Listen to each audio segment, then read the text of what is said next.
On this episode of Jeffito's Movie Blog, I review the new Matt Damon film directed by George Clooney, Suburbicon. Stick around.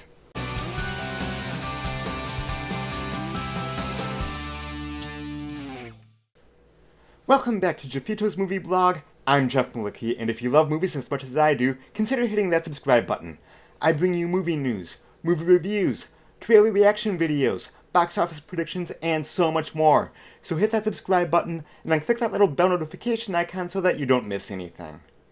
Suburbicon is a peaceful, idyllic suburban community with affordable homes and manicured lawns. The perfect place to raise a family. And in the summer of 1959, the Lodge family is doing just that.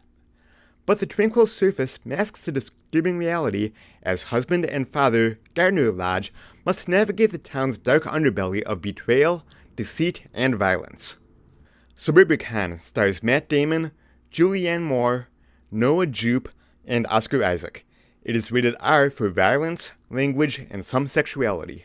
Suburbicon is the new dark comedy crime film directed by George Clooney from an abandoned script by the Coen brothers with additional writing by George Clooney and Grant Heslov. And unfortunately, that mashup of writers is so obvious and doesn't really work well at all. It is obvious which parts were written by the Coen brothers and which parts were added by Clooney and Heslov. I'll explain a little bit more about that later on in the review. Matt Damon plays the father of this family who lives in Suburbicon, a quaint, peaceful, picturesque community in 1959. There's a home invasion, his wife gets murdered by these hitmen, and that's what drives the story. Or so the trailer would have you to believe. Alright, where to start with this one? I guess as always, I'll start with the positives. This movie looks nice. The set design and cinematography really help to make you feel like you're in 1959, which is when this movie takes place. And I did like that part of the film. Also, for the most part, all the actors turn in decent performances. However, the real standout in this film is the little kid, played by Noah Jupe. He's the only likable character in this thing, and the only character that you can really get behind. This movie is a total and complete mess. There are one or two subplots in this film that have absolutely nothing to do with the rest of the movie, and it feels like they were thrown in there just because they could. Honestly, it feels like 2 or 3 disjointed films that are kind of smashed together, but they don't really fit. Also, the pacing in this film is all over the place. It has a runtime of just 104 minutes, but I swear, at times it feels like the movie is 2.5 hours long. It feels long, it feels boring, it feels like it takes forever to really get going. And the tone of this movie is all over the map. Is it a comedy? Is it a drama? Is it a murder mystery? Is it a social commentary on racism and discrimination? Who knows? And frankly, who cares? This film is such a mess. It tries to be all those things, and it fails spectacularly at all of it. So as I mentioned, Suburbicon feels like there's 2 or 3 subplots, and they don't really work. The main plot, written by the Coen brothers, is about the murder mystery. But then there's this ridiculous subplot by Clooney and Heslov about a black family moving into this all-white neighborhood. So you think that there's going to be some racial tension and whatever. And that subplot is introduced in the first 5 minutes of the movie, but is nowhere to be found in the trailers.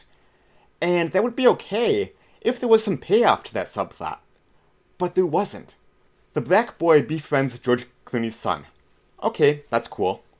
The wife kinda deals with some segregation and racism while out and about in town. Fine. But the father of this African-American family that you don't even get to know at all. I'm not even sure if he has a single line of dialogue in this movie. And again, this subplot is just kind of forced into this movie, and it does not mesh well at all with the rest of the film.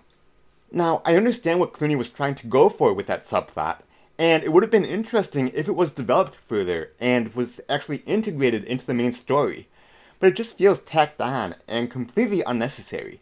It goes absolutely nowhere in the grand scheme of the movie. You don't relate to the African-American family at all. You don't get that connection with them. And the townspeople are so stereotypically racist to the point that it's laughable. It was just ridiculous, and it had no reason being in this movie.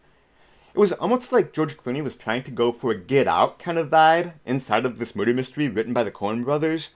Unfortunately, Get Out is a much, much better film than this is. But perhaps my biggest issue with this movie is that it seems like 90% of what they showed in the trailer occurs in the last 10 minutes of the film. It's one of those things where you're waiting for something to happen. You've seen the trailer nonstop for the past month or more in front of other movies that you've seen, so you're waiting for these things that you know are supposed to happen because they're in the trailer. And you're waiting, and you're waiting, and you're waiting.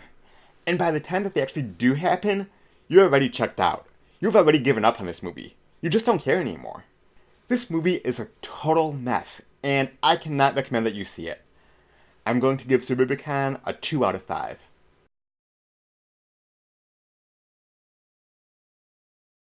Now, it might be worth a watch on demand or for free on a streaming service down the road if the trailer intrigued you at all, but don't waste your money and time by seeing this in theaters. There are much better films out there right now, and this one fails on so many levels, it is a disaster. So those are my thoughts on Suburbicon. Have you seen it yet? If so, what did you think? Did you dislike it as much as I did, or do you think that I'm totally off the mark and that this is a brilliant dark comedy?